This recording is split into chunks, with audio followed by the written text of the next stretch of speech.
हरतालिका तीज के दिन फुलेरे का दर्शन करें। फुलेरा किस तरह से बनाया जाता है, कैसी पत्ती लगाना चाहिए, कैसा फूल, हमको ये प्रश्न कल यहाँ से जाने के बाद आ चुका था सीहोर के ऑफिस में।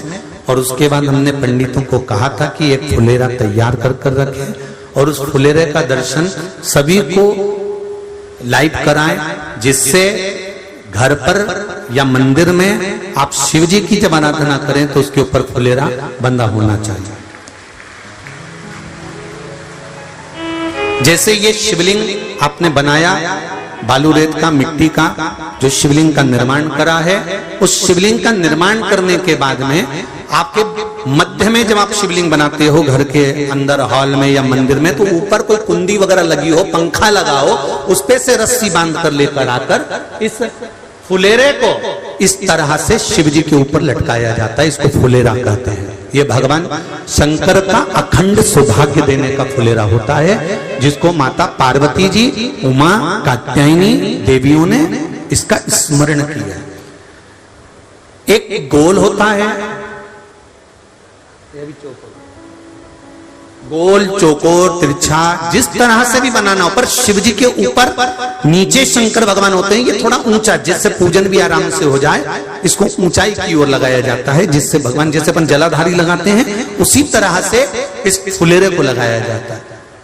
तो इस फुलेरे में कहीं ना कहीं पत्तियों को भी लगाना चाहिए। माला के साथ में कोई आम की पत्ती हुई, अशोक की पत्तियां हुई, उसका भी स्मरण इसमें आता है महाराज, उसका भी स्मरण।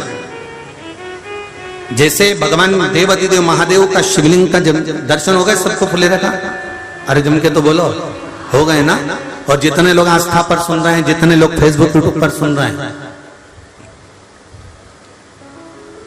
अगर आपके स्मरण में फुलेरा नहीं हो तो उसका दर्शन अवश्य करिएगा। शिव मंदिर में अगर जलाधारी भी लगी हुई है तो जलाधारी से फूल बांधकर नीचे की ओर लटकाना चाहिए, पर लटकाना चाहिए, फुलेरा बनाना चाहिए।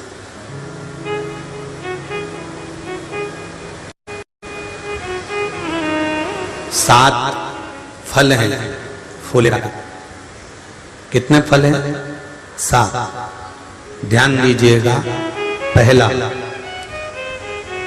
फुलेरा जो नारी व्रत करती आती है और व्रत कर्म उसका चलता रहता है, उस व्रत कर्म के अंतर्गत मान लो किसी कारणवश बीमारी में, कोई गमी के अंतर, कोई सूतक सावड़ के अंतर्गत अगर नारी पूजन नहीं कर पाती है, पूजन नहीं कर पाई और उसने केवल फुलेरे का दर्शन ही कर लिया, अपने पलंग पर पड़ी पड़ी भी फुलेरे का दर्शन कर लिया है, तो नारी को हरतालिका तीज के व्रत का फल प्राप्त हो जाता है।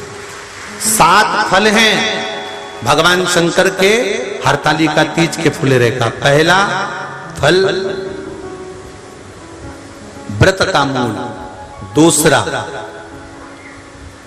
यदि कोई नारी आई और उसके संतान नहीं, 10 साल, 8 साल, 5 साल, 6 साल, 7 साल, 12 साल, 15 साल हो गए, उस फुलेरे का मात्र स्मरण कर कर एक पुष्प भी उसने अगर हल्दी कुंकू का लगाकर उस फुलेरे का टच कर कर भगवान शिव के पावन चरणों में रख दिया है और विनती कर कर गई है, तो अगला फुलेरा वो खुद बनवाती है, उसकी गोदी में संतान आ ही जाएगा। अगला फुलेरा वो खुद बनवाएगी, के जाएगी, जीजी अगली बार फुलेरा मेरी तरफ से बनवा देना, मंदिर में फुलेरा मेरी तरफ से लगवाना, अगली बार जब तुम पूजन करो तो फुलेरा मेरी तरफ से बनवाना। ये फुलेरे का मार्ग। तीसरा, महाराज हम कोई दान, गौदान, हरतालिका तीज की किताब है आपके यहाँ, जो लोग पढ़ते होंगे हरतालिका तीज की किताब, उसमें लिखा है ब्राह्मण देव को ये दान देना है, ऐसा दान देना है। अब कोई गरीब है, कोई साधारण है, नहीं है किसी की कैपेसिटी, नहीं दे सकता, तो क्या होता है?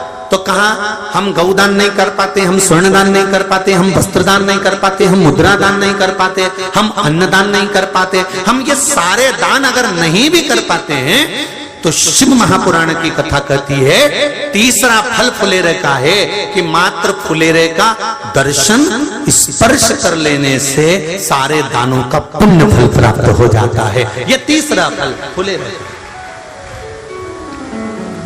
अब हरतालिका तीज का फुलेरे का चौथा महत्व है महाराज। चतुर्थ महत्व हरतालिका तीज के फुलेरे का है, जो कुंवारी कन्या हरतालिका व्रत करती है, पहली बार जो हरतालिका तीज का व्रत करती हैं या हरतालिका तीज का उद्यापन कर देती हैं या किसी कारणवश शरीर ऐसा नहीं रहा कि बिना पानी के नहीं रह सकती, तो 2 बूंद अगर उन्होंने पानी भी पी लिया है या कोई कारणवश एक कुछ गलती हो भी गई है, तो मात्र फुलेरे का दर्शन कर लेने से वो गलती शंकर स्वीकार कर कर उसको क्षमा कर देते हैं। ये चतुर्थ भाव के अंतर।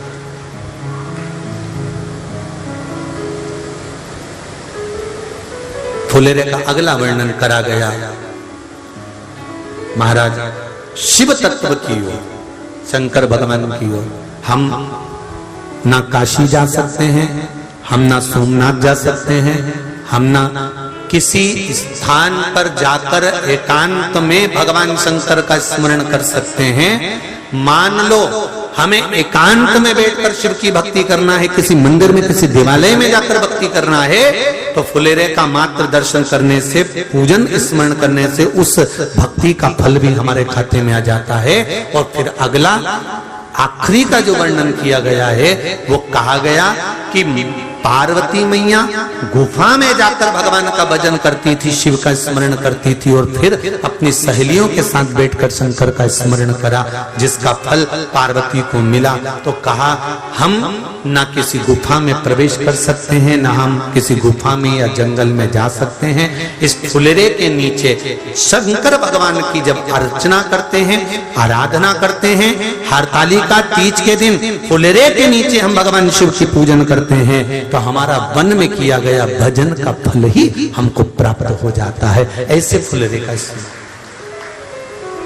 हरतालिका तीज का पूजन व्रत कुंवारी कन्या कर सकती है, शादी होने के बाद भी नारी कर सकती है। अंतिम अवस्था तक प्राण छूटे तब तक हरतालिका तीज का व्रत नहीं छोड़ना चाहिए।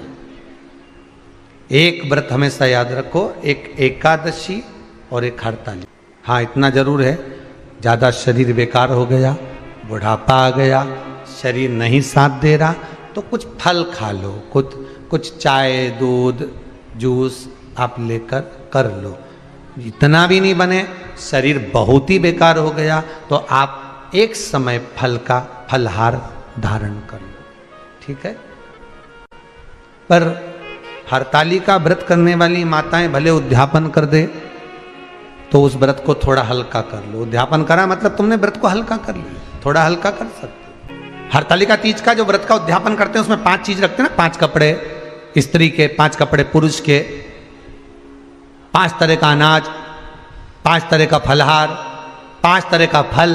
तो 5 तरह का जो फल रखाता है हरतालिका तीज के उद्यापन में, दुनिया के लोग उस 5 तरह के फल को केला गिन ले, पपीता गिन ले, मौसम्बी गिन ले और अनार गिन ले, संतरा गिन ले, सब कुछ गिन लेते हैं, पर उस 5 तरह के फल में धतूरे को नहीं गिनते। पर शिव कथा में वर्णन आता है, हरतालिका तीज के उद्यापन में लिखा हुआ है सबसे पहले 5 फल अगर गिनना है तो उसमें पहले धतूरे को गिनो, क्योंकि शंकर को वो प्रिय होता है, शंकर उसको स्वीकार कर लेता है। और धतूरा शंकर भगवान को क्यों चढ़ाया जाता है उसका प्रसंग आपको पहले भी कहा, आज फिर कहते हैं। धतूरा जब हम भगवान शंकर को समर्पित करते हैं तो हमारा कोई कार्य अटक रहा होता है, जिस कार्य को बार बार एग्जाम में बैठे हो, बार बार परेशान हो रहा है, बार बार इंटरव्यू देने जा रहे हो, नहीं हो रहा, एक बार धतूरे को हृदय से, भगवान को प्रेम से, करुणा सागर मेरे शंकर को दिल से एक बार वो धतूरा भगवान से विनती कर कर उसको चढ़ाओ तो सही, भगवान तुम्हारा कार्य सफल कर देगा। पर दिल से चढ़ाना, हृदय। हरतालिका तीज की पूजन करने वाले को चाहिए कि बालू का, मिट्टी का शिवलिंग बनाना चाहिए। फुलेरा जो बनाया गया है ऊपर शंकर जी के ऊपर लटकाने के लिए, टांगने के लिए, उसके नीचे शिव, पार्वती, गणेश जी की सुंदर बालू की मूर्ति बना लेना चाहिए। पार्थिव लिंग का निर्माण कर लेना चाहिए। शिव की आराधना करना चाहिए। जो फल आपके पास में हो शंकर को समर्पित करना चाहिए, पूजन करना चाहिए, आराधना करो। सबसे पहली पूजन हरतालिका तीज की प्रदोष काल के अंतर्गत हो जाना चाहिए। शाम के समय पर प्रयास करा करो प्रदोष काल के समय पर पहली पूजन हो जाए तो ज़्यादा अच्छा।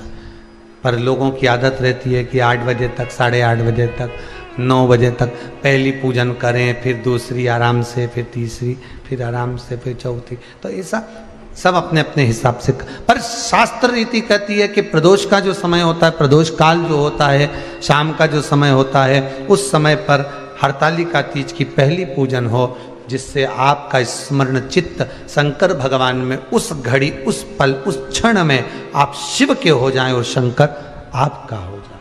हाँ, अगर किसी के आने में देरी हो,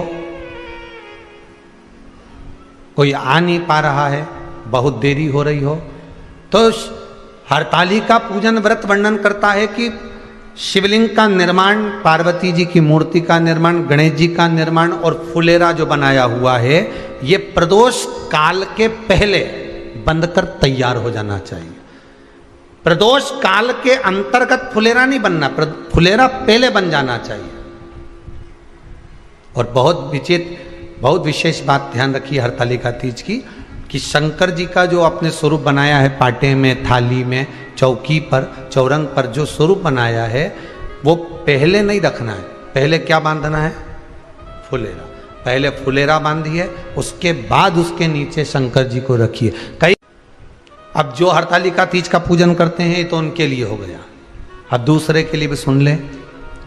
जो नारी हरतालिका तीज का पूजन नहीं करती, व्रत नहीं करती, साधना नहीं करती, उसके लिए भी कहा गया कि आप अगर ये व्रत नहीं करते हो तो एक कार्य जरूर करना, कहीं पर फुलेरा बंधा हो, हरतालिका की पूजन हो रही हो, 5 मिनट 10 मिनट निकालकर अपने आसपास के किसी पौधे में से पत्तियां लेकर या पुष्प लेकर, 5 वृक्ष की पत्ती या 5 वृक्ष के पुष्प लेकर शंकर भगवान को जब पूजन हो रही हो, 5 मिनट माताएं जब पूजन कर रही हों, तब आप भी उस पुष्प को, उस पत्तियों को शंकर को समर्पित कर सकते हो। ये नहीं चढ़ा सकते तो 5 फल नहीं चढ़ा सकते तो 5 कुछ भी पुष्प आदि का आप शिव को समर्पित कर।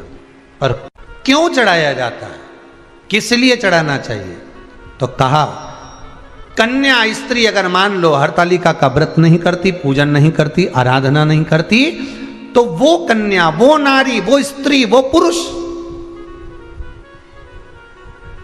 कार्य तो बहुत करेगा, दुकान भी 4 चलाएगा, व्यापार भी बढ़ाएगा, पर संपदा को जोड़ नहीं पाएगा। 1 रुपये कमाएगा, 1.25 रुपये खर्च वाला काम चलेगा। हस्त नक्षत्र में जो तृतीया पड़ती है, हस्त नक्षत्र के अंतर्गत जो तृतीया का महत्व कहा गया है, वो संपदा को बढ़ाती है, मनोकामना को पूर्ण करती है। इस नक्षत्र के अंतर्गत जो तृतीया आती है, वो मनोकामना को पूर्ण कर कर चली जाती है। इसलिए शिव की आराधना के लिए प्रथम मान्य। हस्त नक्षत्र में किया गया दान, हस्त नक्षत्र के अंतर्गत तृतीया के दिन किया गया पुण्य, हस्त नक्षत्र में तृतीया के दिन किया गया श्रृंगार, हस्त नक्षत्र में तृतीया के दिन करा गया अपना सुंदर सिंदूरा, भगवान का आनंद, 5 तरह के वस्त्र, 5 तरह के स्त्री के वस्त्र, पुरुष के वस्त्र, 5 तरह का फल, 5 तरह का अनाज, ब्राह्मण को बुलाकर ब्राह्मणी के साथ आप या तो ब्राह्मण से उद्यापन करवाएं या फिर आप स्वयं भी करते हैं तो शिव को समर्पित करके ब्राह्मण और ब्राह्मणी को भोजन कराकर वो भाग प्रदान करें। यही हरतालिका तीज के उद्यापन का वर्णन आता है। सुंदर भाव से हरतालिका माता आप सभी की मनोकामना पूर्ण करे। हर हर मा